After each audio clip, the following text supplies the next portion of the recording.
भरत आए। भरत जैसे ही नगर में आए तो सूना सूना लगा। मां के पास पहुंचे तो मां ने सब हाल बता दिया तो दशरथ जी चिढ़ गए। मां, वरदान मांगते समय तेरी जीभ नहीं गिर गई? मां, तेरी जीभ में मुंह में कीड़े नहीं पड़ गए? अरे ठीक है, मेरे लिए भले ही तू गद्दी मांग लेती, पर मेरे भैया राम के लिए तू वनवास ना मांगती। और भरत जी ने अपनी मां को त्याग दिया। ध्यान देना, बहुत से लोग हमसे कहते हैं महाराज हमारे घर के बहुत विरोधी हैं, भगवान की भक्ति नहीं करने में देते। आज की कथा सुन लो। तजो पिता प्रहलाद विभीषण बंधु भरत महतारी, बलि गुरु तजो कंत ब्रज नंदन, भय मुद मंगल का। जो राम का नहीं हो उसका त्याग कर दो। तुम कहोगे महाराज हमारे माता पिता हैं, हाँ तुमसे पहले भी किसी ने त्यागा है। तजो पिता प्रहलाद, अपने पिता का त्याग कर दिया प्रहलाद जी ने। क्यों? क्योंकि वो राम के विरोधी थे।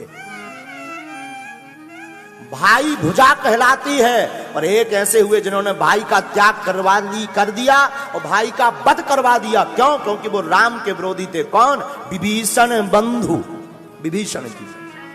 संसार में सबसे बड़ा रिश्ता अगर कोई होता है भावुकता का, तो उस रिश्ते का नाम है मां। मां से बड़ा कोई ममता का, भावुकता का नाता नहीं है। लेकिन आज भरत ने राम के कारण अपनी मां को भी त्याग दिया। विभीषण बंधु भरत महतारी। और गुरु का रिश्ता विश्व में बहुत बड़ा नाता है, लेकिन एक ऐसे भक्त हुए जिन्होंने गुरु को भी त्याग दिया। बलि गुरु तजो, राजा बलि ने गुरु को भी त्याग दिया। क्यों? क्योंकि ये भगवान से दूर लिए जा रहे थे। गोस्वामी जी ने मीराबाई को चिट्ठी में लिखा था, जाके प्रिय न राम वैदेही, तजो कोट बैरी सम, यद्यपि परम स्नेही। जिसके राम प्रिय ना हो, जिसके लखन प्रिय ना हो, जिसकी जानकी प्रिय ना हो, वो इंसान तुम्हारे जीवन में कोई भी रिश्ते में लगता हो, शरीर से ना भी त्याग पाओ पर मन से उसे जरूर त्याग देना। जो राम का नहीं वो किसी काम का नहीं, त्याग देना। भरत ने अपनी मां को त्याग दिया है। मंत्रा समझाने आई तो मंत्रा की पिटाई कर दी शत्रुघ्न ने, टेढ़ा कर दिया मार मार के मंत्रा को, कपाड़ फूट गया। मां कौशल्या के पास गए।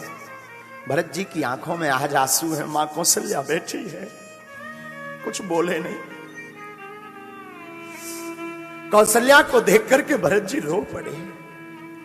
मां कैसी है तू? कौशल्या ने हृदय से लगा लिया। भरत को लगा कि शायद हमसे मां बोलेगी नहीं, क्योंकि हमारी मां ने बड़ा अपराध किया, हमारे भाई को हमारे कारण वन में जाना पड़ा। कौशल्या कहती किसी का दोष नहीं, इसमें किसी का दोष नहीं है। वशिष्ठ जी आए, अंत्येष्टि क्रिया हुई, सभा बैठी। सभा में भरत जी कहते हैं महाराज मैं बन जाऊंगा, बन जाकर के अपने भाई को लेकर के वापस आऊंगा। वशिष्ठ कहते हैं, आदि सब गुरु कहते हैं नहीं नहीं तुम राज करो, बैठो, पर भाई हो तो भरत जैसा। भरत भाई कहता है मेरा भाई वन में घूमे और मैं राज सिंहासन पर बैठूं, नहीं हो सकता, हम सिंहासन नहीं प्राप्त कर सकते। और भरत जी कहते हैं कि अगर आपको चलना हो तो चलो। और 14 वर्ष के वनवास में राम जी के साथ भले ही लक्ष्मण जी रहे, पर सबसे ज्यादा अगर पीड़ा किसी को रही तो भरत को रही, और भरत से ज्यादा किसी को पीड़ा रही तो शत्रुघ्न जी को रही। राम जी तो वन चले गए थे, लक्ष्मण जी तो साथ में थे। भरत जी अयोध्या छोड़ करके नंदी ग्राम में जाकर के रहने लगे थे, जमीन में गड्ढा खोद कर। क्यों? क्योंकि सेवक का धर्म स्वामी से नीचे होता है। आजकल सेवक नहीं है, पहले के जमाने में सेवा होती थी, तो सेवा दिखती थी, सेवक नहीं। आज के जमाने में सेवा नहीं दिखती है, सेवक ज्यादा दिखते हैं। हम तो अनुभव करते हैं अपने साथ, हमारे साथ जितने लोग रहते हैं उनकी सेवा कम दिखती, सेवक ज्यादा दिखते हैं। लुंगी पहने, त्रिपुंड लगाए, भागो भागो गुरु जी आए, गुरु जी आए, ठठरी के भरे। पहले के जमाने में सेवा हो जाती थी, स्वामी को पता नहीं लगता था। आज के जमाने में स्वामी या पतो पहले लगत बाद में सेवा हो, तो कौन सेवा का करेगा? हाँ, सेवा वही है जिसमें सेवक के द्वारा कार्य हो और स्वामी को पता ना लगे। सच्चा सेवक और अच्छा सेवक वही है। सबते सेवक धर्म कठोरा, सबसे कठोर धर्म है सेवक का। और आजकल के शिष्य राम बचाए। महाराज जी नीचे जमीन में गड्ढा गाड़ करके रहते हैं। सबसे ज्यादा कष्ट सहाय तो शत्रुघ्न। राम जी चले गए वन, लक्ष्मण भी गए, जानकी जी भी गई, भरत जी नंदीग्राम चले गए। अब यहां अयोध्या में कौन बोले? शत्रुघ्न। शत्रुघ्न जी कर क्या रहे? शत्रुघ्न जी सबको संतुष्टि दे रहे। भवन में कौशल्या माता बैठी हैं, रो रही तो भरत जी जा रहे, भोजन नहीं पा रहे। 14 वर्ष तक शत्रुघ्न जी ने प्रसाद नहीं पाया।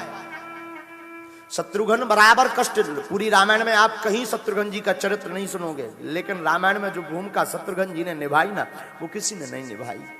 माँ के पास जाते हैं, माँ मुझे भूख लगी है, तू खवाएगी नहीं क्या?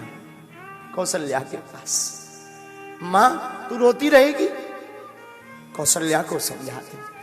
शत्रुघ्न जी कौशल्या माँ के यहां से निकलते तो सुमित्रा माता को समझाते, माँ क्या तू मुझे रुलाना चाहती? ऐसी बैठी रहेगी? भैया आ जाएंगे 14 वर्ष बाद। पिताजी चले गए तो क्या हुआ मां? मत रो। पूरे अयोध्या के लोग भोजन त्याग देते, पानी त्याग देते, घर घर जाते शत्रुघ्न जी, पानी पिलाते। भैया राम जी आएंगे 14 साल बाद, 14 साल बाद आएंगे, तुम कमजोर मत हो जाना, मर मत जाना, खाओ। कम से कम जब वो आएंगे तो ये तो कहेंगे कि हमारी पूरी प्रजा तंदुरुस्त है, वरना वो हमें डांटेंगे, हमें मारेंगे कि हमारे रहते हुए हमारी प्रजा भूखी रही।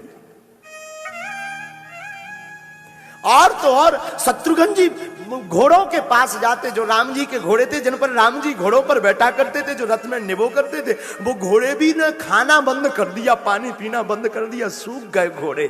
शत्रुघ्न जी जाकर के गले में हाथ डालते हैं और घोड़ों से कहते, भैया कितना पागल हो तुम, कितना रोगे, मत रो। 14 साल बाद जब राम जी आएंगे, वो राजा बनेंगे तो किस पर बैठेंगे? तुम कमजोर हो जाओगे तो राम जी कहां बैठेंगे? राम जी पर दूसरे घोड़े बुला लेंगे, तुम्हारी सेवा बंद हो जाएगी, कमजोर हो जाओगे। घोड़ों के गले में हाथ डाल डाल करके घोड़ों को समझाते शत्रुघ्न जी। गौ माता गायों को समझाते, हे गौ माता, राम जी जब आएंगे तब तुम्हारे ही दूध से अभिषेक करेंगे शंकर जी का। तुम अगर खाओगी नहीं, तुम अगर पानी नहीं पियोगी तो तुम्हारा शरीर सूख जाएगा, दूध देना तुम बंद कर दोगी तो फिर राम जी को बड़ा कष्ट पहुंचेगा। गायों ने दाना छोड़ दिया खाना, घोड़ों ने दाना छोड़ दिया खाना, गायों ने भोजन करना बंद कर दिया, पानी पीना बंद कर दिया। क्यों? क्योंकि राम चले गए।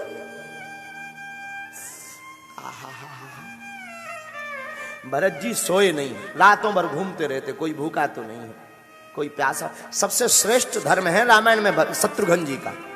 शत्रुघ्न जी भूखे घूमते रहते हैं ध्यान, कोई भूखा तो नहीं, कोई प्यासा तो नहीं। सबसे श्रेष्ठ धर्म है शत्रुघ्न जी का।